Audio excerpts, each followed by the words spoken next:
Hello guys, তো আজ ছিল শিবরাত্রির পরের দিন, সোমবার 16ই ফেব্রুয়ারি। তো আমরা বন্যেশ্বর যাওয়ার জন্য বেরিয়ে পড়েছিলাম। তো এই যে আমাদের মির্জাপুরের রাস্তা, এরপর মেন রোড দিয়ে শেখ দিঘি চলে এলাম।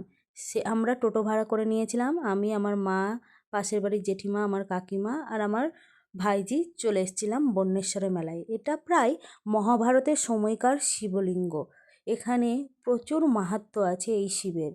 তো আমরা চলে এসেছিলাম। মেলা এত বড় যে ঘুরে দেখতে দেখতে পা আমাদের ধরে গিয়েছিল। তো পুরো মেলা দেখে উঠতে পারিনি, সময় ছিল না। তো প্রথমেই আমরা শিব মন্দিরে চলে এলাম। তো দেখুন কত বড় লাইন। এত বড় লাইন পার করে শিব মন্দিরে আমাদের পৌঁছাতে অনেক সময় লেগেছিল। এরপর ভিড়ের মধ্যেই প্রায় ঠেলাঠেলি করে মারপিটের জোগাড়ের মতন করে জল ঢালতে হলো।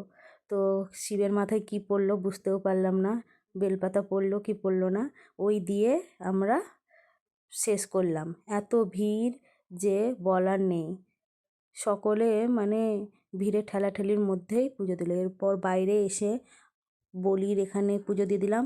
এসে বাইরে বেরোনোর পর দেখি সকলে রান্না বান্নায় ব্যস্ত।